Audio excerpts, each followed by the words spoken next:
Estamos no ar com mais um episódio de O Que Tem na Sua Carteira, esse podcast que quer saber como as mulheres ganham, gastam, mas principalmente investem seu dinheiro, né, Ana? É isso aí, Manu. E hoje a gente tem uma convidada que é muito legal e tem tudo a ver com o que a gente está fazendo aqui. E a nossa responsabilidade aumentou um pouco.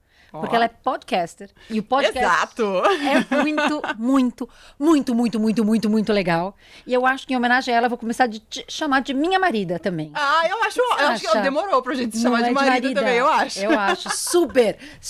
Então vamos apresentar nossa convidada? Vamos apresentar nossa convidada que, gente, ó, ela trilhou um caminho incrível na internet e abriu esse mesmo caminho para várias outras mulheres, porque acho que se tem uma influenciadora que influencia com responsabilidade, que a gente sabe que hoje precisa muito, acho que foi ela, né, Ana? Total. E ela é uma mulher que inspira muito as outras mulheres, porque ela ensina a gente a viver, a rir, a amar, a se relacionar e ter uma vida muito feliz, apesar das durezas, das tretas que acontecem por aí. Das 1001 tretas. 1001 tretas.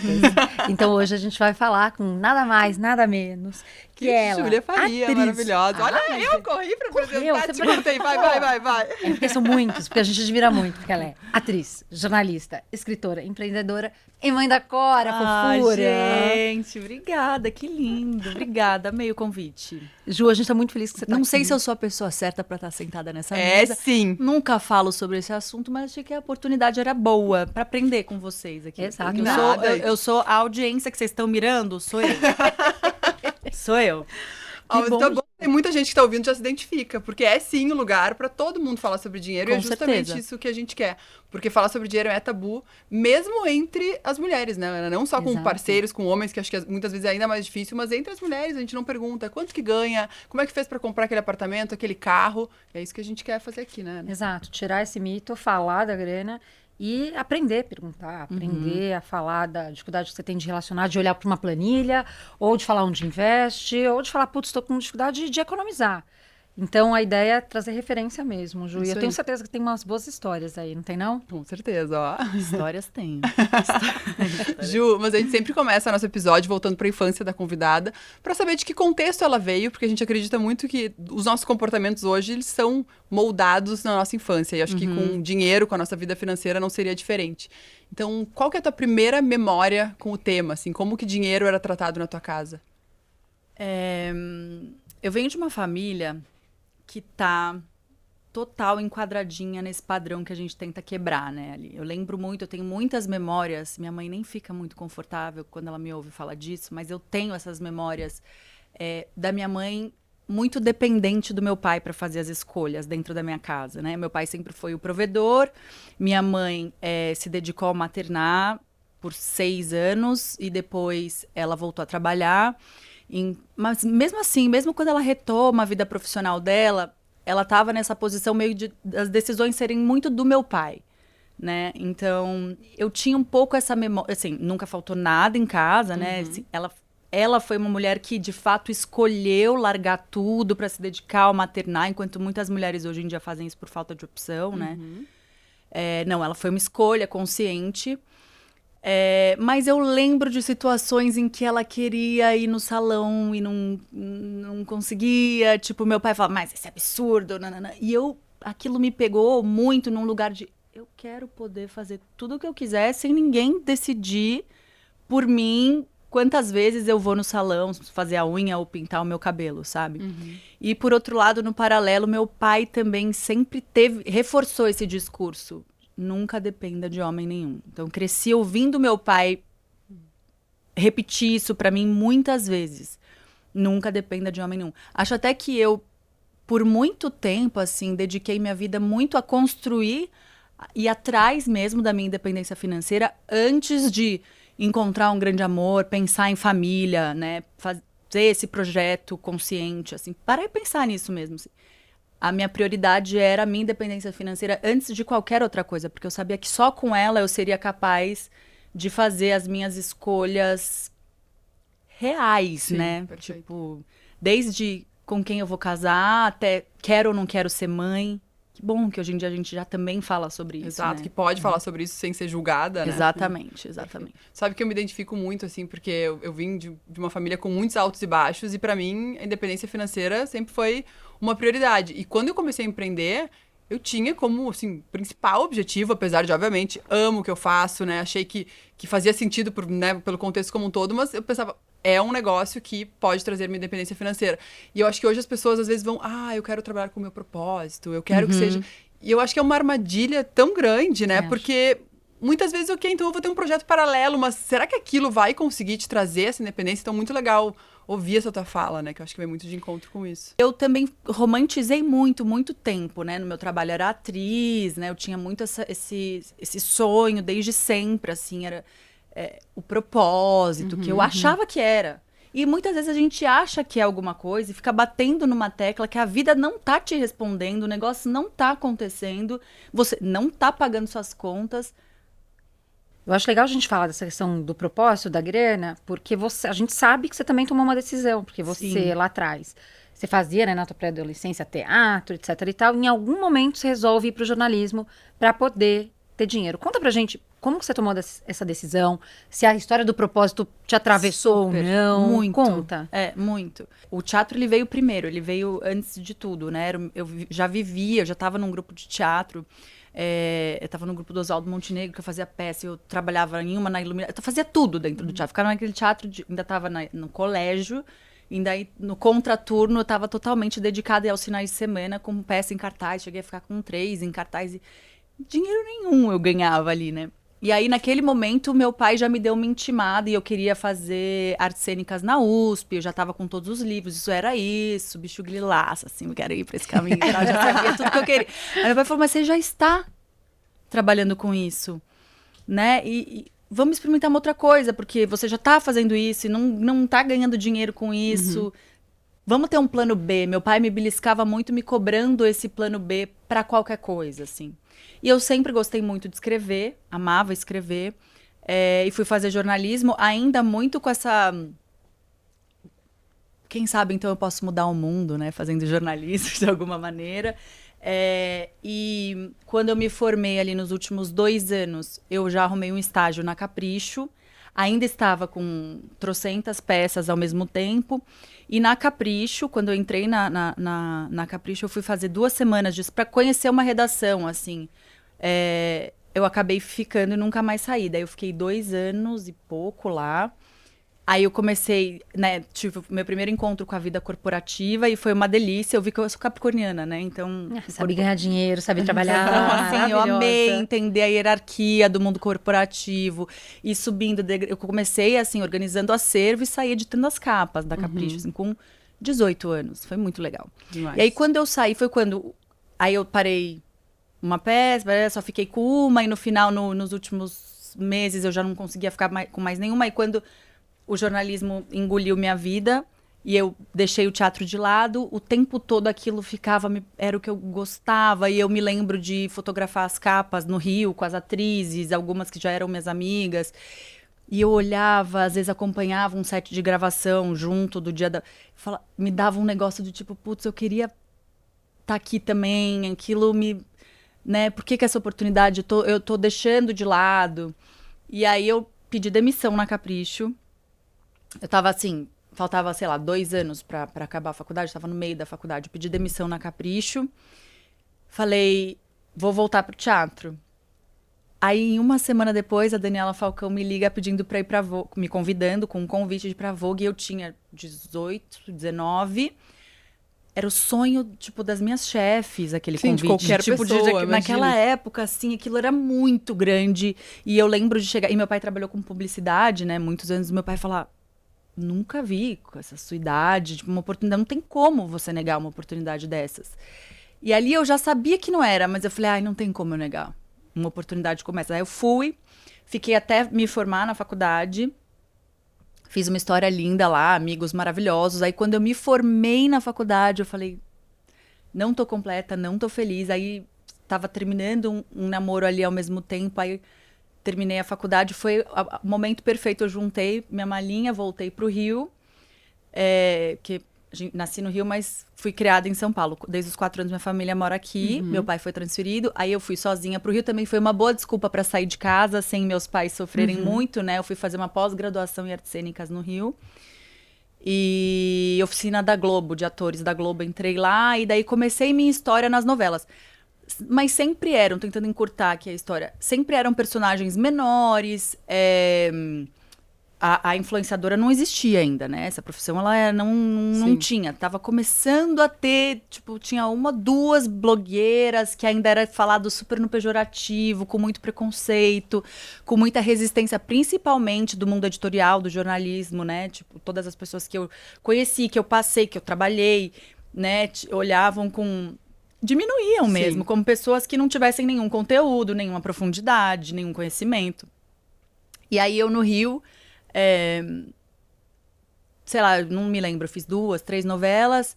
Aí eu lembro que vendi um carro e fui pra Nova York fazer um mestrado em cinema. Uau! Aí eu fiz e fiquei lá, tipo, um tempão. Aí depois tive mais um convite. Fiquei, sei lá, uns 6 meses pra fazer a última novela que eu fiz. Voltei. Aí acabou a novela, mas assim, na Globo a gente ganha pouco, né? Principalmente os personagens que eu fiz, que eram pequenos. E daí você fica um tempão até ter outra oportunidade. Ô, Ju, como é que você se organizava? Porque eu fiquei pensando, né? Você vendeu o carro, foi pra Nova York é caríssimo. Eu sempre guardei muito. Eu sempre guardei muito. Até os 18, 19 anos, meu pai me ajudava. Me ajudava, né, basicamente. Assim, tipo, eu morava com eles, né? Não tinha gasto, né? Tava na casa dos pais. Aí a primeira vez que eu fui, antes dessa estudar cinema, eu fui uma vez pra Nova York estudar inglês, que foi meu pai que me deu a viagem de presente. Nessa... Eu fui, já tava alugando com uma amiga, e daí já era eu me pagando. E aí era assim, durante muito tempo, eu comia, tipo, tinha uma grana contada ali, eu comia macarrão instantâneo, que eu nunca vou esquecer. Eram 3 pacotinhos de macarrão, 99 cents, porque eu queria gastar no teatro, no museu. Naquele momento, a comida não era a minha prioridade. Hoje, quem diria, uma das minhas maiores prioridades da vida. Mas naquele momento, o macarrão instantâneo tá maravilhoso. E eu sabia nunca, né? certinho quanto era que eu tinha eram 6 meses de curso, né? O curso eu paguei todo na frente. Então, eu sabia o dinheiro que eu tinha. E faltava 1 mês e pouco pra acabar. Eu voltei pra fazer essa última novela. Que daí também ganhei pouco, né? Assim, não era uma coisa que daria pra... E aí, acabar... E daí, sabe lá Deus quando. Aí, o que eu fazia? Fazia uns freelas, assim. Fazia muito styling pra amiga. A amiga que era atriz protagonista bombada e, tipo, tava muito melhor que eu, porque fazia muita publicidade. Às vezes, ela me contratava. Porque eu fiz de armário de amiga, assim. Passava a tarde lá, fotografava tudo. Fazia um lookbook. Mas e era fácil isso, Ju? Porque às vezes eu sinto que quando é uma amiga que faz uma coisa, parece que... Ah, então eu não vou pagar. Não sei, tem uma coisa meio que, tipo, eu contrato uma outra pessoa, mas aquela minha amiga tem a mesma profissão, parece que... tu não sente isso um pouco? É delicado, né? Não sei. Na época, não, porque como eu vim da revista, eu era editora de moda, né? Sim, eu fui então editora de moda na Capricho, depois eu fui na Vogue. Perfeito. Eu sabia precificar, porque eu tinha muitas amigas, eu contratava muitas stylists na época para as revistas. Então, eu acho que eu tinha um lugar mais seguro de saber o valor daquele trabalho, né? E do meu tempo ali dedicado também. Perfeito. Foi legal. Mas hoje em dia, por exemplo, como influenciadora, já é muito mais delicado. Que só um postinho. Tipo, só um storyzinho. Vem aqui no evento da minha loja, faz coisa, sabe? Tipo, o que custa? E como é que você responde? Porque acho que é importante a gente falar também dessa nossa habilidade de dizer sim ou não. Como é que você responde pra isso? Cara, eu ainda tô aprendendo a dizer não. Já sou bem melhor do que antes, assim, bem melhor. Mas é um negócio que já me deixou muito sem dormir, assim. Ser mal interpretada. Ou o que aquela pessoa vai ficar pensando de mim depois, sabe? Tipo, sei lá, quando... Passei por isso semana passada, uma amiga com uma collab com uma marca. Então, assim, uma coisa é você, outra coisa é você com uma super marca por trás, que já me contratou num outro contexto. E como equilibrar isso também, o quanto essa amiga minha me importa que também... Pode falar palavrão aqui? Foda-se, sabe? Eu acho que eu tô tão segura com o meu trabalho. E demorou. Sim, é que eu tô me alongando, mas foi muito tempo até eu fazer as pazes com a influenciadora, sabe? Foi muito tempo achando que o propósito era outro. Muito tempo ali, quando eu tava fazendo esses freelas com algumas amigas, atrizes e tal, foi uma amiga, Fernandinha Souza, que ela viu uma matéria, eu gosto de citar porque foi muito um momento que ela, na época só tinha o Twitter, não tinha nem Instagram ainda, eu acho, só o Twitter. E os blogs estavam começando, tipo, tinha um ou outro blog, era blog. Aí a capa da Veja era, tipo, novas blogueiras ganham como CEOs de grandes empresas. E aí eu tava na casa dela, a gente conversando, ela falou assim, amiga, você escreve bem pra Dedéu. Eu já era super viciada no Twitter, eu que apresentei o Twitter pra vários amigos. Ela falou, você escreve muito bem. Tipo, você ama moda, você veio desse mundo, né, editorial de moda. Ela falou, faça um blog. Eu falei, mas será? Quem vai ler e tal? E aí eu falei, vou fazer, né? Tô aqui desempregada, tinha acabado a novela Sabe Lá Deus quando eu ia fazer outra, e já as contas em algum momento sempre guardei, nunca cheguei nesse lugar de fudeu, pode falar. Pode falar. Nunca cheguei, porque eu sempre fui muito, tipo, outra frase que meu pai sempre falou muito, eu cresci ouvindo, é quem guarda tem. Perfeito. Então eu sempre guardei muito dinheiro, tipo, eu sou zero consumista, assim, sempre se eu ganhei 3, eu vou tentar guardar 2, sabe? Então eu nunca cheguei nesse lugar, mas eu sempre me preparei pra ele. Era até demais, era até um medo de escassez muito que eu tratei em terapia pra conseguir meu primeiro apartamento, por exemplo, sabe? Me mudar pra um apartamento que eu achava que eu merecia, assim, foi muito trabalho. Minha terapeuta é maravilhosa, assim, porque eu acho que vem muito de também coisas que eu ouvi do meu pai a vida toda. Então, naquele momento ali, quando a Fernanda me falou isso, eu falei, vou fazer. Aí eu chamei uma amiga que era designer da Vogue, ela desenhou pra mim meu primeiro site, eu comecei a escrever brincando e em 7 dias eu tinha um contrato anual, em 7 dias no ar. Tira que demais. Em 7 dias eu tinha o primeiro, com uma... Pode falar as marcas? Pode, super. Pode. Que eu sou muito grata, assim. Em 7 dias era Stella Artois, que foi um contrato anual de cerveja, né, óbvio, de Stella Artois, de embaixadora da cerveja. E em 11 dias, assim, eu fechei também anual com Magnum Sorvete. E daí eu já entendi 2 coisas. Eu falei, nossa, isso é um negócio. E 2, eu falo com um público premium. Porque é a Stella Artois e o Magnum, né? São sorvetes. Falei, mas como é que eles sabem que eu vou um ano? Eu vou ter assunto, porque nem eu sabia o Sim, que eu vou estar aqui ali, daqui né? um ano escrevendo. E assim, era um ano que se eu juntasse no primeiro mês, né? Porque sempre era uma coisa anual, mas a gente recebia mensal, né? Eu lembro que o ano inteiro de novela eu não ganhava o que eu ia ganhar em um mês. Olha que legal. E daí eu falei, é um negócio. Agora, você pergunta se era o que eu queria ali naquele momento. Não, nem a palavra influenciadora não existia. Não tinha, nunca ninguém tinha ouvido falar. Tanto que aí, eu lembro que a minha primeira entrega presencial pra Stella foi o Festival de Cinema de Cannes, que eu fui com o Rodrigo Santoro e o Caio Castro. Eu falei, esse trabalho tá complicado. Muito difícil. Eu falei, vocês têm certeza? É isso mesmo que eu vou ter que fazer? Tipo assim, eu falei, não é. E aí era cinema, que tinha tudo a ver comigo. E aí eu fui entendendo que tinha um assunto inesgotável ali, sabe? Pra compartilhar e tal. E aí eu fui começando a ter prazer e descobrindo que esse universo novo e lidando com todas as rejeições num primeiro momento, né? De uma profissão nova que tava tirando o lugar, tirando o dinheiro de outros lugares também. Mas eu acho que o mais difícil mesmo foi eu me aceitar nesse lugar. Sim. Agora, Ju, você foi... Acho que tem 2 coisas legais aqui da gente falar, né? Primeiro, é verdade, o dinheiro vai se mover de lugar e a gente precisa estar muito esperta para entender Muito. para onde Não, ele vai, esses né? dias Do até a ponto de gente vista de numa negócio. consultoria perguntaram, tá, mas quem é o concorrente do Estilo Lucro? Qualquer coisa, gente. Assim, a marca, ela tem um dinheiro. Aonde ela vai colocar o dinheiro? Então não tem como te dizer, este é meu concorrente direto. Tipo, hoje em dia e foi isso. Acho que pegou bem uma mudança e acho que o pejorativo é porque mudou uma classe que começou a se sentir ameaçada de fato, né? Então que esse dinheiro começou a mudar de mão, de fato. Muito, mas a gente como, né, mulheres de Sim. negócios, precisa ter a gente precisa ter muito essa noção. Para onde vai o dinheiro e o que eu vou fazer. E você soube fazer isso muito bem. Porque você começou com o Twitter maravilhosamente bem, o blog, mas você se atualizou. Como é que você fez para aprender as novas tendências? Quais eram os novos canais, os novos formatos? Porque, honestamente, quem te acompanha de lá de trás até hoje vê a tua evolução, como você transitou. Sim. Como é que foi isso? Foi orgânico? Totalmente orgânico. Porque eu acho que falando de formato, acho que o Snapchat foi onde daí explodiu, né? Explodiu. Sem dúvida, o Snapchat explodiu. O Snapchat, eu acho que ele me deu voz, né? E até hoje, assim, ouvindo você falar, eu zero acho que eu consigo acompanhar, eu sempre acho que eu tô devendo, eu sempre acho que eu tô faltando, ainda mais hoje, né, que a profissão tá super acontecendo aí, que as pessoas já chegam mega, ultra, com equipes imensas, estratégico. Era eu e meu celular. Durante muitos anos, até hoje, se você for parar pra olhar, sou eu e meu celular. Até hoje, quando alguém tenta me beliscar pra fazer uma coisa muito fora dessa coisa pessoal mesmo. Sim. Ali. Eu na minha casa, que eu ligo a câmera e eu troco ideia com as pessoas. Sim.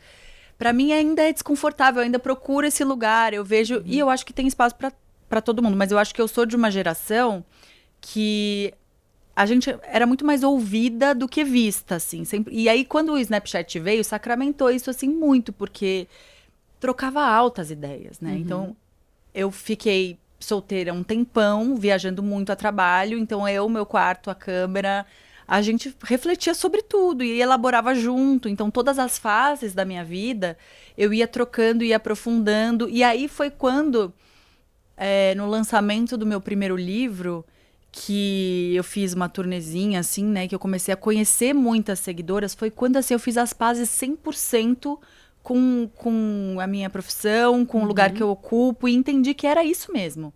Que eu achava que meu propósito era aquele, que hoje eu olho pra trás, eu tinha muito medo lá atrás. Eu falava assim, nossa, pra sempre eu vou ficar... Era aquilo que eu queria, né? Tipo, zero. Hoje eu olho e falo, nossa, não, eu tô onde eu deveria estar, fazendo o que eu deveria fazer, sabe? Do jeitinho que tinha que ser, e foi desse jeito. E aí, nesse lançamento de livro, foi muito ouvindo o feedback delas, as histórias delas, quando se apresentavam, que a nossa troca ia muito, muito além, sem diminuir de maneira nenhuma o look, a dica de viagem que eu também faço, também dou, tal. Mas que elas eram muito profundas, assim, que a gente chegava em lugares muito especiais. E ali foi um... É que eu acho que o Snapchat, ele deu voz, literalmente, ali, porque vinha de um Instagram que, na época, pros jovens aqui que estiverem assistindo, não existia stories. Então, assim, eu via aquele look. Aí depois, quando a gente começou, deixa eu ouvir essa pessoa. E aí tu via que, de repente, ela abria a boca e pensava, meu Deus, ou não tem nada pra falar, ou o oposto, né? Que é isso, assim, meu Deus, que pessoa legal, como eu quero seguir ainda mais. Então, eu acho que foi um divisor de águas. Foi, total. Que eu até hoje eu falo, tipo, é um pesar que, putz, o Story não conseguiu substituir, porque eu acho que não teve essa mesma leveza que no Snap era, tipo, abre e vai, assim. E eu acho que foi um divisor de águas, de fato, pra, putz, as pessoas, até os consumidores não aceitarem mais, assim, só o look do dia, sem o conteúdo contexto, né? da pessoa que tá por trás, assim, né? Total. E de lerem aquela pessoa, né, no todo, né, porque uma coisa é eu te ver numa foto, né, outra coisa é te ouvir falar, ver que jeito você se mexe, como você, qual é a sua entonação. Eu acho que é assim, é difícil, a gente enxerga a pessoa mesmo, né, quando ela tá ali. Claro. Não, e fora quando você olha a vida inteira, né, porque a gente te viu solteira, a gente te viu encontrando amor, a gente te viu casar. E muitas acompanharam, é muito legal. E que torce. Acompanharam no sentido de estavam solteiras juntas. Agora, né, que a maternidade me atravessou de um jeito muito absurdo, é muito louco, porque muitas das minhas seguidoras estão vivendo a maternidade ou um pouquinho antes de mim, ou foi ao mesmo tempo, ou agora, que ainda tá fresco, né, tudo que eu vivi. Então é muito louco, porque a gente vai vivendo as fases junto mesmo, é muito legal. Muito legal. Nossa, eu grávida na academia, ficava sempre escutando os episódios, aí uma outra eu mandava pro meu marido, este tu vai ouvir. Sabe que essa temporada nova a gente tá focada em pegar eles de jeito. Não, tem Teremos que pegar. muitos homens na roda. Muito bom. Eu acho que o que é legal da tua história também, que acho que fazendo um paralelo com a geração atual, que todo mundo fica numa ansiedade pra descobrir o propósito, e aí fica mudando de lugar, e às vezes as coisas precisam de tempo. Então é isso, daí tu foi pra Capricho, quando foi pra Vogue, putz, não era o que tu queria, mas é uma oportunidade, deixa eu ir lá ver. Então, se dar o tempo das coisas também, né? Acho que isso foi muito legal, assim. E Ju, e aí de lá pra cá, aí tu seguiu com o blog, o podcast é mais recente, né? Como que surgiu porque isso? eu falei e não respondi exatamente, né, a pergunta. Eu vi aqui, por exemplo, o Twitter, né? Tipo, lançou, entrei. O Instagram, eu achava que era um aplicativo de foto, entrei. O blog foi nesse contexto, vai e faz. Aí comecei a aprender fazendo, sabe? Tipo, tudo eu fui aprendendo fazendo e sempre nessa coisa mais caseira. Nunca ninguém fez nada eu nunca tive equipe que filma, que faz, que tá. Nunca tive nada disso, assim. Sempre fui eu aprendendo na marra. E muito intuitivo e orgânico, porque, por exemplo, o podcast, ele veio no meu puerpério, né? Foi a última coisa? Foi. Né, pensando nas redes sociais, sim, né, teve o festivalzinho depois, mas o podcast, ele veio no meu puerpério, eu em pedacinhos, tipo, depois de uma conversa com a Tayla, um FaceTime, que ela colou todos os meus caquinhos pra eu voltar a amamentar inteira. Eu tinha lido também uma matéria que mais de 50% das mulheres não têm rede de apoio, nenhuma no puerpério. E entenda isso como não ter uma amiga pra ligar, não ter uma mãe pra falar, sabe? Sim. E daí eu falei, cara, se eu tivesse vivendo o que eu tô vivendo agora, uma simples Sozinha. conversa com ela no FaceTime, eu queria bater na porta de todas essas mulheres, eu queria encontrar com elas, olhar no olho delas e dizer, é normal o que você tá passando, o que você tá sentindo, que pode ser totalmente diferente de mim, mas assim, tem tanto que a gente pode sentir e que pouco é falado. E daí, logo eu liguei pra Tayla e falei, a gente precisa... Foi muito mais eu chamado, nadando assim, pra voltar pra superfície ali no puerpério. Foi muito... A gente precisa... Aí eu ainda brinquei com ela. Falei, a gente precisa fazer um grupo de puérperas anônimas. Alguma coisa assim pra gente muito se necessário. encontrar uma comunidade. Pra gente se ouvir, se trocar. O que você faz desde quando o seu peito rasga até quando você não consegue parar de chorar. Até... E aí, assim, nasceu Foi zero num pensamento de atualizar Sim. o que tá acontecendo agora e tal. Acho até que essa febre já tava um pouco antes e tal. Eu brinco que eu acabo sempre me atrasando. O TikTok é um negócio que até hoje eu não entendo ali. Agora eu tô tentando me forçar. Mas assim, eu não sou dessa geração, sabe? Assim, não sou. Tem que tá. Será que tem que tá? Tipo, eu não me vejo fazendo uma dancinha no TikTok, por exemplo. Não me causa desconforto. Mas eu acho que a questão a gente tava falando antes, né, do falar, do áudio, acho que por isso que o podcast toca tanto também, né? Porque tu tem uma pessoa te escutando por 1 hora e depois te conhecendo, porque ela tá te vendo, por mais que tu esteja ali no papel também entrevistando, ela tá entendendo tudo que tu pensa no momento que tu tá falando com várias mulheres sobre vários temas distintos, assim. Sim. E de fato, assim, eu tô com uma bebê completa 5 meses hoje, aniversário da Pipa em casa. Puérpera você tá ainda. E aí eu fico pensando, como que nenhuma amiga me falou sobre uma lista de coisas? Eu ainda fico pensando, de repente elas falaram, mas não era do meu interesse, então eu não prestei atenção. Sim. Então eu acho que é muito necessário tu ter com quem falar e trocar, né? Muito. E assim, eu acho que essa questão que você trouxe, que tudo é normal, seja para criança ou para mãe, é muito importante da gente falar, porque a gente se sente muito sozinha. E eu acho que tem uma parte na maternidade que a gente tem muita vergonha de falar. E eu lembro, por exemplo, eu tenho 2 meninos, agora 15 e 12,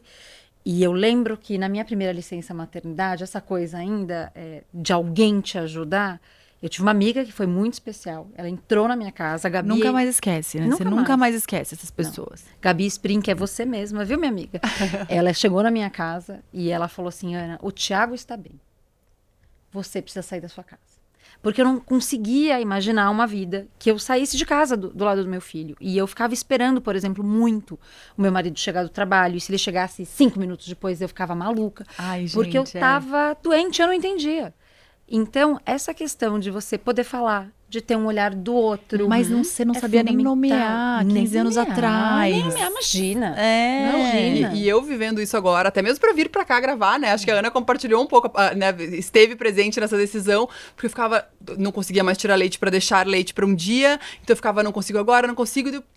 Putz, ela tá bem, ela não vai morrer de tomar um dia de fórmula, ou se precisar introduzir e tomar depois. E aí eu me lembro que quando eu comecei a não ter mais leite pra conseguir deixar guardado, no começo que eu comecei a amamentar, eu tinha muito leite e eu doava leite. Doava. E aí eu chorando, falei pro meu marido, eu doei todo o leite dela. Dele, doou o teu leite. Aí ela vai tomar fórmula, ela tá bem, Exato. tá tudo certo. Então tu ter alguém do teu lado que, tipo, vamos lá, tá tudo Te bem. fortalece, muito, né? sabe? E eu acho que no meu caso foi ele, porque eu acho que a gente se preparou tanto juntos, assim, pra, tipo, tá tudo bem. Então eu acho que é importante, se alguém estiver ouvindo, passando pela mesma coisa, vai tá tudo bem, vou chegar de noite em casa, ela vai estar ótima. É isso aí. E Ju, e aí, assim, pra gente encerrar um pouco essa parte do podcast, que eu acho que é bem legal falar, porque a Pipa vai estar ótima, o Thiago Felipe vão estar ótimo, a Cora vai estar ótima, vai dar tudo certo, e se não tiver, a gente também vai encontrar uma maneira de estar. Mas o que você tira de mais valioso do podcast? Do podcast, eu acho que ele dá conta do propósito dele certinho, assim, que é a gente se sentir menos sozinha. A gente conhece mulheres maravilhosas, e quando a gente começa a falar de maternidade, tá todo mundo ali Aprendendo na dor e na junto delícia, também, né? tentando ser a melhor mãe que pode ser. Sim. Cada uma no seu desafio, cada uma no seu cenário, né? Mas ali não tem, assim, tá todo mundo fazendo o seu melhor, sabe? Com certeza você tá fazendo o seu melhor, tipo, você vai voltar, sua filha vai estar lá, linda, te esperando, e a gente fica muito vulnerável. Então foi maravilhoso poder trocar e poder ouvir. E principalmente vinha muitas mulheres do futuro, a gente brinca, né? Com filhos mais velhos, dando uma perspectiva que fazia a gente relaxar. Hoje já é outra história, né? Hoje a gente já tá indo pra 5ª temporada, né? Mas ali na primeira e na segunda, eu era uma casquinha de ovo que você desse um petelequinho. Então foi essencial nesse propósito de comunidade mesmo, de aldeia, sabe? Aquele é preciso de uma aldeia para você criar. Era a minha aldeia ali sendo formada e fortalecida. A Tayla repete muito isso pra mim toda hora. Eu não sei o que seria da minha maternidade sem isso aqui. Então eu acho que é muito, pra gente também, um lugar de cura, assim, de troca e de terapia em grupo e cura, sabe? E tu escuta muito tanto das entrevistadas quanto de relatos que eu imagino que escrevam pra vocês como a questão financeira acontece nesse momento da maternidade, porque a gente tava falando nos bastidores aqui também. Como que é? Porque por mais que, putz, numa composição, de repente o casal, a gente divide tudo, daí chegou uma criança, como é que faz a conta? Quem paga mais? De repente a pessoa optou por largar o trabalho, aquilo é justo, não é? Eu acho que não existe resposta certa, né? Mas tu escuta bastante sobre isso. Cara, inclusive vindo pra cá hoje eu pensei que a gente tinha que falar mais, que a gente fala muito pouco. Olha que loucura. Quem sabe a gente não faz lá, né? Bem bolado, 1001 tretas que tem na sua carteira. Pra gente... O que tem na sua treta? Pra gente levar... Eu não posso perder o trocadilho. É muito bom. Mas eu penso que a gente fala menos do que a gente deveria. Sim. Sem dúvida, sim. Passam outras coisas na frente, né? Sim. Nesse momento E é um momento que a mulher tá muito vulnerável. Muito. E imagina pensar, será que se eu vou voltar pro mercado de trabalho, eu vou ter o meu lugar, não vou? Ou às vezes, putz, eu não quero voltar. E aí, como é que eu fico? Como é que de Isso repente a gente eu falo fala com o meu muito. parceiro? No mercado de trabalho, a gente fala muito, né? Porque a gente é atravessada mesmo, Sim, né? total, Assim, total. E os números são absurdos. Tipo, as mulheres, elas não conseguem se recolocar. Por isso que você vê tanta mulher empreendendo depois do primeiro filho, Sim. né? E muitas, eu acho que... sem querer romantizar, zero romantizar, porque isso não é legal, que elas não conseguem se recolocar, né? Que muitas são demitidas, depois tem medo de contar da gravidez, Sim, né? De sim, como isso ainda existe. o chefe vai reagir e tal. E eu tenho 1000 relatos de reações absurdas. Enfim, muito, muito, muito ruins mesmo. Mas assim, sem querer romantizar, mas também tem mulheres que fazem coisas geniais, assim, né? Que viram um negócio que o filho traz. Eu acho que o filho chama muita prosperidade. Eu tenho um pouco isso. Eu acho que a gente gera uma criança, né, galera? Vamos só aqui falar. Uma amiga minha sempre falava, dá o passo que Deus dá o chão. Eu acho que é isso também. A gente dá um jeito, né? Não, a gente Ó, a Ana vai discordar aqui. Não é. Eu acho que tem as duas coisas. Eu acho que quando nasce, eu já escutei também a história, nasce um filho, vem um saquinho de dinheiro. Mas eu gosto... Nossa, essa eu nunca escutei. Nunca? Eu Não, também vem não. um saquinho de dinheiro? Você casa, vem um saquinho de dinheiro. Você tem um filho, vem um saquinho de dinheiro. Quer dizer, de algum lugar vem uma grana que você não esperava. Mas eu acho que tem algumas coisas que estão por trás disso. É óbvio que, assim, tem a parte linda e romântica e filosófica da coisa, Vai mas... ver a Ana acabar com o nosso romantismo e Não nos é botar no isso. chão. Não é. Eu acho que tem um dado que é muito importante que você Sim. trouxe, que é a história do romantismo. Mas uma parte eu acho que a gente se organiza melhor, porque a gente fica com tanto Pode medo. ser. E se eu falhar? E se eu morrer? O que vai acontecer se meu filho não tiver recurso? Com quem ele vai ficar? Então, tem tantas coisas que você nunca teve que pensar, que começam a vir, que você reprioriza. E esse repriorizar é o saquinho de dinheiro. Pode ser. Eu amo a fé, Manu, e acho que a gente tem que ter fé na vida, eu acho que tem que ter religião, seja lá qual for. Mas eu acho que essa estrutura, ela acaba vindo quando a responsabilidade chega. Não, eu concordo. Acho que a gente se organiza inconscientemente, né? Então a gente vai... Não, vai... sem dúvida. Não é mágica, né? Não é mágico. Não. Agora, do outro lado, o impacto para a mulher é 1 milhão de vezes pior do que dos homens. E aí a Prêmio Nobel de Economia mostrou do impacto financeiro que se tem a maternidade. A gente começa a ganhar menos. E é um ciclo, um ciclo que se retroalimenta negativamente. Porque a gente, eventualmente, demora para voltar para o mercado de trabalho. As posições que a gente tem, os chefes, e eu estou generalizando aqui, gente, porque tem muito chefe bom, muito gestor bom, mas eles tipicamente não te alocam em projetos que vão fazer com que você aprenda mais e, portanto, tenham condições de ir para outro lugar.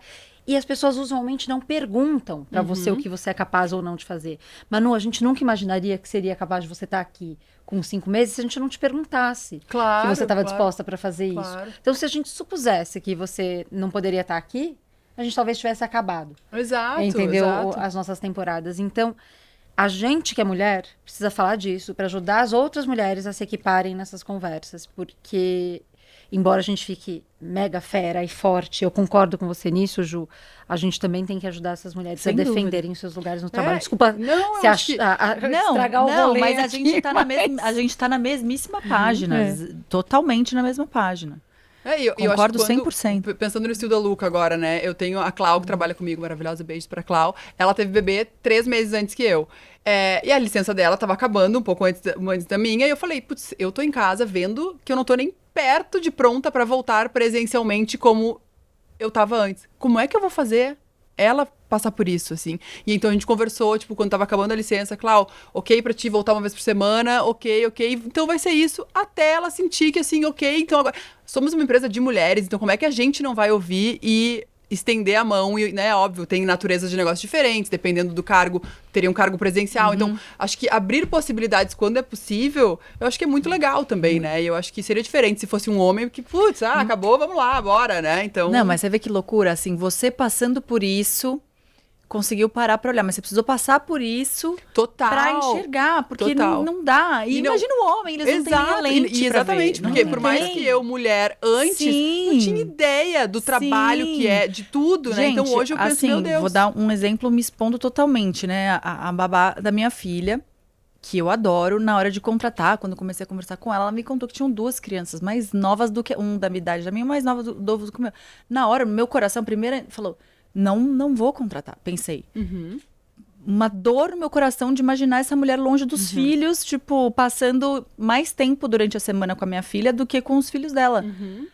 Mas assim, foi 10 segundos, isso eu sozinha na minha cabeça. Depois eu falei, é tudo que você luta contra na sua vida. Quem tem que escolher se ela quer trabalhar, se ela não quer trabalhar, é ela. E quanto essa mulher vai voltar mais forte pra casa...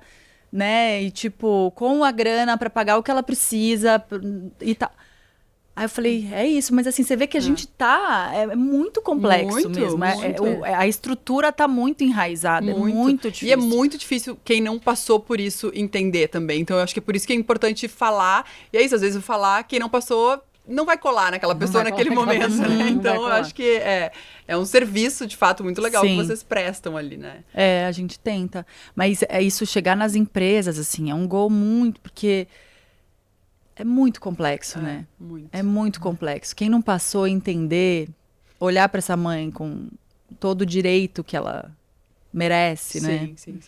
E, Júlia, entrando nesse aspecto, né, de maternidade, relacionamento, tu contou um pouquinho, né, da história do teu marido. Ele tinha esse pensamento do dinheiro não importa, eu quero só cozinhar e tal. E eu já era o oposto, do tipo, o dinheiro importa muito e eu quero a minha segurança financeira. Então, a gente sempre conversou muito abertamente, assim, a gente veio de cenários completamente diferentes. E até hoje a gente conversa. Assim, não vou te dizer que é uma coisa sempre muito confortável, mas a gente faz o exercício, assim. A gente senta e conversa. Tem que falar, né? Sim. Não tem jeito. E a chegada da Cora mudou essa dinâmica de conversa sobre dinheiro? Mudou. Mudou porque a gente começou a ter contas muito em comum, né? Porque agora a gente tem uma filha juntos. Então, essa filha, ela precisa de uma escola, ela precisa de um plano de saúde, ela precisa de uma série de coisas que antes ele tinha mais as questões pessoais dele, eu as minhas, então a gente conseguia... Agora a gente tem uma coisa muito... um projeto de vida juntos, eterno, então a gente vai ter que entender o quanto que isso tudo custa, né, pro negócio funcionar. E aí a gente teve que fazer uma divisão proporcional ao que cada um ganha, sabe? Porque eu já tava num momento muito estabilizada no meu trabalho, né? Com a minha carreira, com a minha história, tudo assim. Eu sempre vim flat, assim, sabe? Eu fui subindo degrau por degrau. Ó, Sempre tive uma estabilidade. Sempre foi. Eu fui a capricorniana total. É muito maravilhoso. Mas nunca, sabe? Tá tudo sempre ali bonitinho, sabe? Tudo construído assim, degrauzinho por degrauzinho.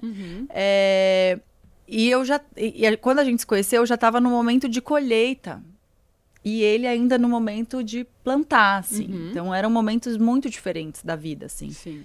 Então, o que pra mim nunca foi... Eu lembro das nossas primeiras conversas, assim, bem no começo, de falar pra ele, olha, instabilidade, você me trazer uma instabilidade financeira hoje, ela não me chateia, porque eu tenho a minha estabilidade financeira. Então, tá tudo bem. Só não me vem trazer instabilidade emocional, porque aí a gente vai ter um probleminha. Porque, assim, isso dinheiro nenhum no mundo compra, sabe? Tipo, a pessoa que te põe pra cima. Porque, às vezes, você tem lá o cara que chega com todo o dinheiro do mundo... Te puxa pra baixo.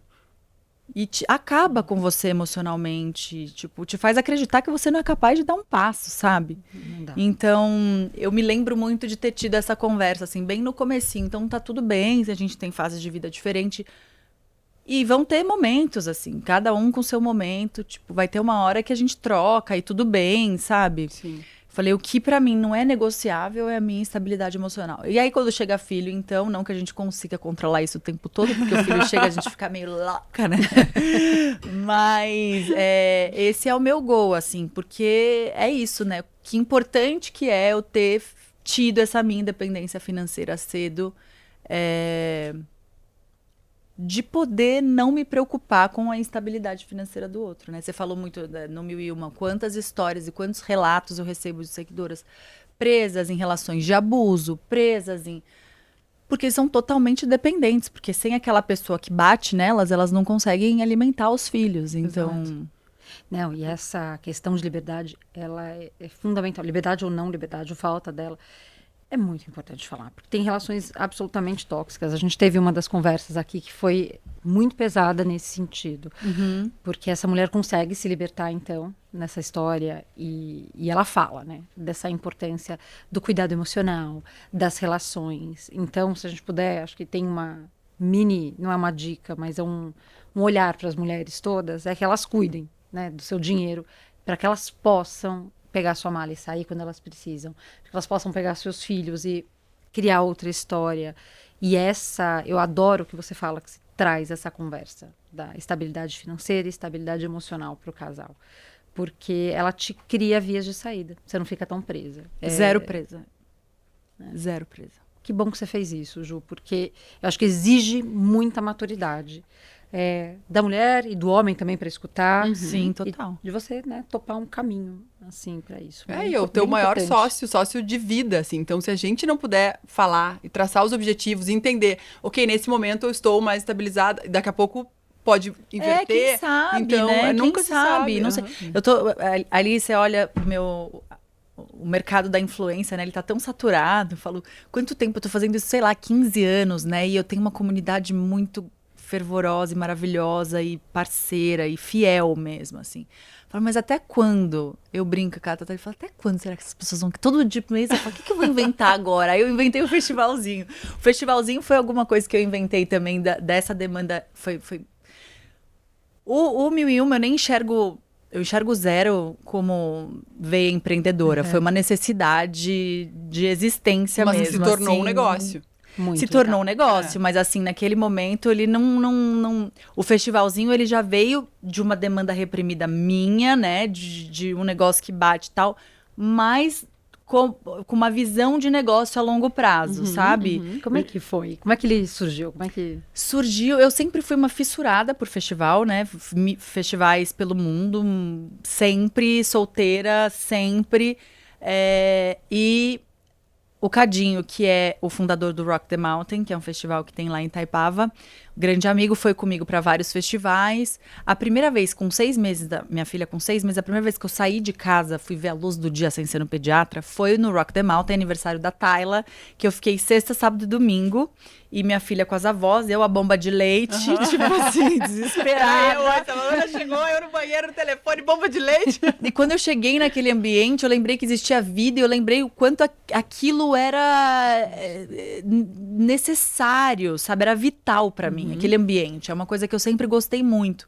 Só que eu fui cheia de culpa. Aí esse ano foi o pós-pandemia, que teve 2 edições. Depois, em novembro, agora já tava com 1 ano e alguma coisa, eu fui de novo e daí já foi diferente. Eu já tava um pouquinho menos despedaçada, tipo, mais cogitando, nossa, um dia ela pode estar aqui. Aí no ano seguinte, quando eu saí, que foi o anterior, passado, não sei se é o passado retrasado, quando eu saí, com ela já com 2 anos, eu vi crianças ali, eu falei, é isso. Aí eu saí falei, preciso fazer, não existe. Tem na Europa, tem no Brasil, não existe nenhum Family Festival. Um festival que a gente seja contemplada e não que a gente vai ouvir só o line-up das crianças, comer os espetinhos das crianças, sentar no banco duro, né, lugares meio centro de convenções, assim. Não, eu falei, eu quero festival. E aí, eu e as pesquisas, né? Então, agora eu tô me dando conta, sempre tem uma pesquisa que me faz... Eu aí sabia tinha uma que tinha alguma coisa atrás. que é, tipo, é um número... Mas eu só não decoro elas, né? Eu tenho que trazer a cola. Que sei lá, o número também é mais de 50% das mulheres, depois que têm seus filhos, elas não vão no show até os 5 anos da criança. É muito alto. Imagina um festival. Esse não tem a pesquisa, mas imagina um festival. Sim. E a quantidade de mães atípicas. Verdade. Que vai muito além. Porque daí, né, imagina, pra ela ter coragem de expor seus filhos num ambiente desse. Aí eu falei, a gente tipicamente não é inclusivo, né? É importante você falar isso. Muito bom você trazer. Aí eu chamei e na hora... chamei porque é um festival que eu amo, que eu frequento muito. É um amigo, é esteticamente lindo. Acho que é a cara da família, aquele festival, assim. Falei, vamos fazer?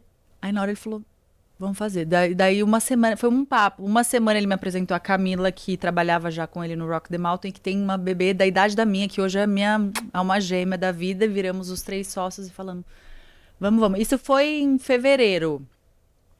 Em abril a gente tava com Canva no papel, brinco com Canva e um sonho, fui vender. Eu com o Canva e o sonho embaixo do meu braço, bater na porta das empresas. E foi muito louco, porque isso foi também uma virada, porque eu nunca tinha me relacionado com as marcas, eu nunca tinha sentado numa mesa com os executivos. Primeiro que a gente fez uma mini rodada, porque ninguém tava querendo muito botar o dinheiro do bolso. E é um investimento altíssimo, né? Fazer um festival desse. E a gente quis fazer com Line já. A gente quis fazer um festival como se já tivesse um festival consagrado, assim. A gente quis começar já ele inteiro, sabe? Aí a gente fez uma rodada, primeira rodada, a gente já vendeu o que a gente queria vender, que daí ali, a capricorniana, né? Eu falei, então, com esse dinheiro dá pra gente fazer ele assim, desse tamanho, que já tá do jeito que a gente quer. Aí eu vou vender pras marcas. Que daí, se a gente for vendendo pras marcas, a gente vai aumentando, senão a gente faz desse tamanho aqui, que esse dinheiro que entrou aí nessa... Sim, mas não tem prejuízo e põe na rua. A gente vai empatar e vai dar tudo bem. Perfeito. Aí a gente vendeu para 21 marcas. Uau! Um festival que nunca tinha acontecido. Olha a demanda, né, que tem. Impressionante. Nunca tinha acontecido. Agora a gente lançou hoje a data já faz da segunda edição, dia 26 de julho. Ótimo. Dia 7, não sei quando vai pro ar, mas dia 7 de abril a gente abre as vendas e a gente já soltou hoje o nosso primeiro headliner, que é o Nando Reis, no palco Castelo. Ai, que demais. Que legal. Posso dar um spoiler do palco Circo, que talvez quando o episódio for pro ar já tenha saído, que é o Mundo Bita no palco.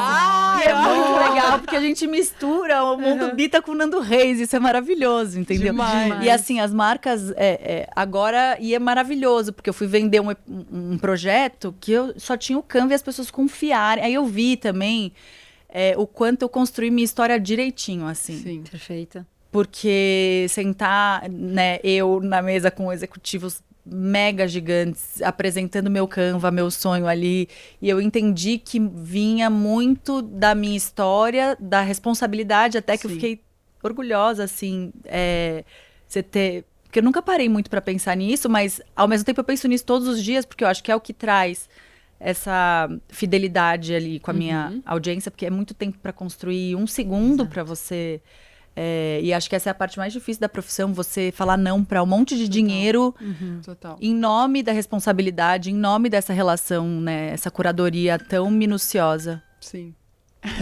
É o nosso tempo que deu, né? Então, ali eu entendi que eu tinha construído, sabe, uma história muito estável e muito legal, assim. Sim. Que foi muito positivo. E agora, na segunda edição, a gente soltou a data agora, mas a gente já bateu nossa meta de patrocínio da primeira temporada antes da data sair. Então, a gente tá bem animado. Ó, pra deve essa pro ar edição. fim de abril, começo de maio no máximo. Então, tá vendendo. Tá vendendo.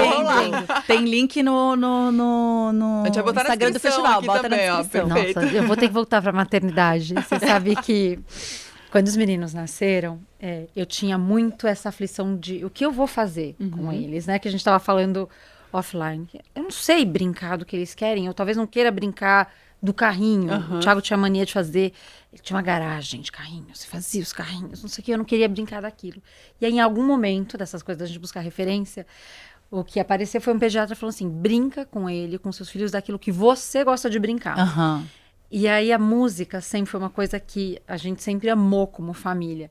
Mas eu nunca tinha este lugar. Então a gente ousou muito cedo levar os meninos em show e colocá-los. E éramos, assim, pouquíssimos que tinham. Então um lugar como esse é um desses lugares em que a gente faz encontrar o desejo da mãe com o desejo do filho. Exatamente. E ter uma memória muito boa.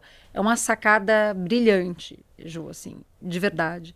E como é legal, de novo, você está falando da tua audiência, da tua comunidade, entender como você é responsiva a ela, né? Porque você escuta a tua comunidade, você entende. E não é à toa que as pessoas estão com você. Porque você me parece uma mulher que está sempre lendo o espírito do tempo. Você fala que as coisas aconteceram por acaso, mas você está sempre no espírito do tempo. Muito ligada, muito conectada. E com esse teu lado empreendedora capricorniana, só pode dar bom. Gente, eu amei esse negócio de empreender. Eu já tô pensando qual que vai ser a próxima loucura que eu vou... Então conta pra gente. Não sei ainda. Quando ela souber, Não sei ela tem que ainda, eu contar. volto, porque que coisa boa que é. E eu acho que vem essa coisa o festivalzinho me trouxe sensações que eu nunca tinha experimentado. E eu achava que depois do nascimento da minha filha, tinha nada mais de novo pra sentir. E isso foi muito legal também de ver. Tipo, não, ainda tem, a vida não acabou, não. E tem coisas ali também que é bom, às vezes a gente fica meio obcecada, a primeira filha, né? Tipo, que tesão sentir isso tudo numa outra coisa minha ali, separada dela, sabe? Eu realmente achava que depois da maternidade nada iria... não tinha mais nada novo. E ali veio. Então, achei bom demais. E aí, assim, aproveitando que aqui a gente fala, né, muito... Eu nunca fui de a bolsa, eu nunca fui uma pessoa de luxo, assim, sabe? Tipo, nunca fui de... Aí, o festivalzinho foi o meu primeiro grande investimento, principalmente de tempo, que eu até abri mão do meu tempo nas minhas coisas, né? Na minha própria rede ali, para me dedicar e vender ele. O ano passado eu vivi muito para ele, esse ano ele já tá andando muito mais sozinho, assim. Mas eu entendi o que me faz ter vontade de usar o meu dinheiro, que é investir, criar coisas para mim e para minha família a longo prazo, né? Eu acho que... Aí isso também, não sei o quanto tem a ver com a maternidade ou não, o quanto tem a ver com... Mas acho que também pensando nesse projeto de vida a longo prazo, essa coisa de que eu tenho meu ganha-pão maior ali, era uma rede social que eu sei lá até quando, né? Então agora eu tô nesse momento de o que eu vou construir mais aqui para lá na frente, quando... Não sei se eu quero daqui 10 anos tá fazendo stories, sabe? Talvez eu queira tá... sei. A gente vai vendo, Vivendo muda as tanto. suas Vendo stories. mais Tão rápido, desconectada, né? não sei. Eu acho que isso é importante, porque hoje a gente vê pessoas largando tudo pra dedicar a sua profissão pro, de repente, uma rede que amanhã mudou o algoritmo, pum, Exatamente, foi embora. é. E eu acho que isso a gente sempre falou no Estudo Louco desde o início, assim, manter uma marca forte, independentemente da rede, que é isso.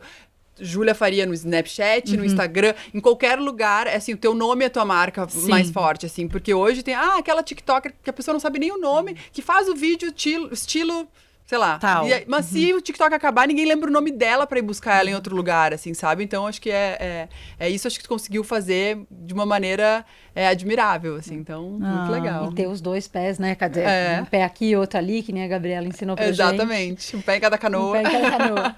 Agora, Ju, a gente tá chegando pro final. Eu queria que você, já que você é uma empreendedora agora e tem né, 1000 negócios, né, ou pelo menos alguns deles, a gente queria uma dica de como é que você gere suas finanças no pessoal e uma dica na empresa, porque eu também quero pegar esse teu lado de empreendedora. Ai, meu Deus, a pergunta mais difícil da conversa toda. Como é que... negócios, tá. Se eu pudesse dar uma dica real, é para você prestar atenção no que te dá, eu falaria mas assim, uma borboleta na barriga. Desculpa, quem estiver só ouvindo vai ter que ver com imagem borboleta agora. na barriga. Exato. Sabe um negócio que você vai contar pra alguém e você, tipo, sua cara, você não consegue falar de outra coisa. Qualquer coisa. 2 dias atrás, a minha manicure tava falando, eu tô com uma ideia de fazer uma exposição, de esmalte, de não sei o que, E ela contava, você acha que eu faço? Ela falou, você tem alguma dúvida? Eu olhei pra ela e falei, olha como você fica, a sua energia quando você me conta. Sim. E é muito quando eu pensei no festivalzinho. Então, assim, uma dica que eu dou de você, assim, pensando no empreendedorismo, né? Em investir. Agora, eu não sei se eu sou a melhor pessoa para dar dica de gestão. Eu tô aprendendo, eu sou uma aprendiz. E eu acho que isso tá na minha to-do list, principalmente desse ano, junto com Às cuidar vezes da pode saúde. ser até de pedir ajuda, né? Porque as pessoas não pedem. Eu me alio a pessoas que eu confio muito, né, para aprender, mas eu tô aprendendo ainda, assim, mas eu não dou passo maior que a minha perna.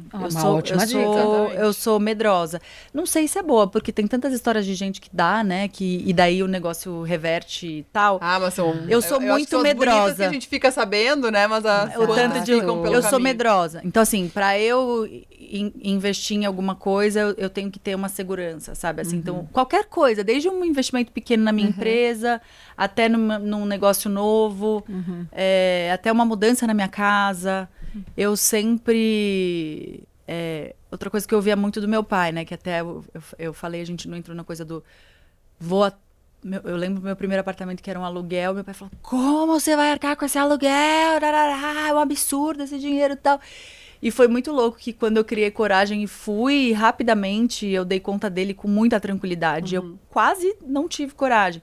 Mas aí eu olho e eu gosto do planejamento, assim. De, tipo, eu faço minha conta, eu boto no papel mesmo, eu vejo quanto tempo... Eu gosto de brincar num ano. Um ano, se nada acontecer, se nunca entrar dinheiro um ano, porque meu trabalho pode entrar tudo e pode entrar nada. Graças a Deus, eu nunca fiquei nenhum mês. A conta não fechou, mas se... Vai que eu escolhi mudar para apartamento e um ano nada aconteceu. Dá. Então, tudo bem, porque daí se bateu 6 meses, eu já tô pensando que outra coisa eu vou fazer. Então, talvez um passo... Mas, assim, isso é uma coisa que eu queria... É por isso que eu falei que eu sou a audiência de vocês, sabe? Eu sou total, porque é uma coisa que eu quero aprender. Meus investimentos todos... Eu tenho uma pessoa de muita confiança, que é quase da minha família... Que faz as escolhas pra mim, ainda boto meu pai na mesa comigo, eu ainda sou a que pede ajuda pro pai, mas eu sei que eu sou totalmente capaz, então eu só preciso criar vergonha na cara e abrir agenda pra isso, sabe? Pra aprender. Já é só de falar, eu acho que é isso que importa, assim, né, Ju? E tu acha que mudou alguma maneira, alguma coisa em como tu economiza ou cuida das tuas finanças depois de ser mãe? Totalmente. Primeiro que você começa a gastar muito mais, né? Assim, eu acho que antes eu era até mais medrosa, assim. Eu nunca fui de gastar muito dinheiro, assim. Mas sempre fui bem mão fechada, assim. Gastava o necessário, sempre tive uma vida tranquila. Depois de ser mãe não dá mais, porque você custa, né? Comecei a ter menos medo de... Fui para uma casa muito maior, aumentei a estrutura como um todo. E aí destrava uma coisa, e aí a engrenagem continua rodando e dá tudo certo, você fala... Então é isso, eu vou destravando essas engrenagens, sabe? Agora, depois dela, me deu uma preocupação muito grande. Esses pensamentos intrusivos, horrorosos, de, sei lá, se um dia alguma coisa acontece comigo. Sim. Né? Como é que eu vou fazer, assim? Fui pensar em testamento, fui pensar em... mesmo, assim, de conversar com pessoas. Tá, mas se acontecer alguma coisa comigo, como é que ela pode, esse dinheiro, eu me Chega certifico nela, em que momento ela pode? Eu preciso escolher alguém pra alguma coisa? Eu fui fazer tudo isso depois que ela nasceu, porque dá um medo absurdo, né? Foi a primeira vez que eu fui convidada a pensar, né? Em organizar isso tudo. A gente estava falando com a Manu, que a gente estava escutando a Ellen Pompeu, que é a Dr. Grey, do Grey's Anatomy, falando naquele podcast Call Her Daddy. E ela falando sobre a maternidade, ela fala que quando nasce um filho, ela se divide, que ela nunca mais vai estar 100% em nenhum lugar. Porque se divide. E essa imagem dessa divisão... Compartilho totalmente. Não é incrível? Eu acho que ela louco. foi muito hábil em falar isso. Mas, no fundo, você começa a entender que tem um outro, que tem um amanhã, que tem outras coisas que vão além de você. Por isso que eu acho que as mulheres também acabam sendo tão mais responsáveis e conectadas sistemicamente do que, eventualmente, o homem. Porque a gente vive isso, inclusive, fisicamente, né? Em muitos casos, é óbvio que tem as mães de adoção que fazem isso no coração, mas é uma outra relação, né? É muito, muito louco. Ju, para fechar, das últimas 2 perguntas que a gente também... Essas últimas são as mais difíceis, gente. Essas últimas, tô com medo. Não, elas são boas. Elas são boas e reflexivas. A primeira é: o que é uma vida bem-sucedida para você? O que dinheiro não compra, né? Eu acho que é a saúde, tempo de qualidade com quem a gente ama. Isso dinheiro nenhum compra. E eu tô de novo, vontade, medo, não quero romantizar, mas eu tô passando, meu irmão tá passando por um tratamento de câncer. E aí eu sempre tive certeza que como uma virose da minha filha, pelo amor de Deus, gente, não me cancelem. Mas na hora que bateu no meu coração, foi uma coisa assim, como a virose se apresenta, a gente trata e cura, né? O filho traz muito esse... Eu já sei até a virose que dura 7 dias, que dura 12... A gente tem um tempo de tratamento dele, eu tô olhando para esse momento como a gente tá tratando e vai curar. Para mim, eu tenho uma certeza muito grande, mas não é sobre isso, assim. Mas esse momento que a gente está passando trouxe a nossa família para um tempo de qualidade que a gente já vivia. A gente sempre foi muito bom de se conviver e se amar e se aproveitar. Mas trouxe essa urgência, até porque ele, né, durante o tratamento ele não pode ir muito longe, então a gente acaba ficando dentro ali bastante com ele. Que eu vi cenas, assim, num domingo à tarde, tipo, ele, minha mãe e minha filha deitados vendo um filminho de mão dada, assim, que eu olhei e falei... É quase uma pausa na vida acontecendo para o que importa, assim. Sabe? Abrindo mão de coisas pra gente fazer uma comida junto em casa. Eu comecei a fazer FaceTime com ele, frequente. A gente não fazia nunca. A gente se via uma vez por semana, uma vez a cada 10 dias. Então, trouxe a nossa atenção para a oportunidade que é a gente estar junto ali naquele momento e que a gente faça isso mais vezes. Né? E eu acho que isso, assim, daqui a pouco ele tá já curado e é uma coisa que eu nunca mais vou perder. Eu tenho certeza que eu nunca mais vou perder. E a saúde, né, nossa saúde, tipo, e esse tempo de qualidade, as relações. E aí, falando sobre isso com um amigo meu, que trabalha numa igreja, tal, ele falou assim, que ele faz muito velório. E daí ele falou assim, sempre que eu tô lá, eu nunca vejo ninguém ali chorar às vésperas porque não ganhou um prêmio, porque não ganhou, não conquistou o carro, porque não, é a pessoa que não falava não sei quanto tempo, a dor é sempre na relação não vivida. Então, pra mim, assim, uma vida de sucesso é viver bem as relações que são importantes pra mim, sabe? Perfeito. Integralmente, assim. Maravilhosa. Demais. E pra gente fechar, o que tem na sua carteira? Júlia Faria, conte para a gente.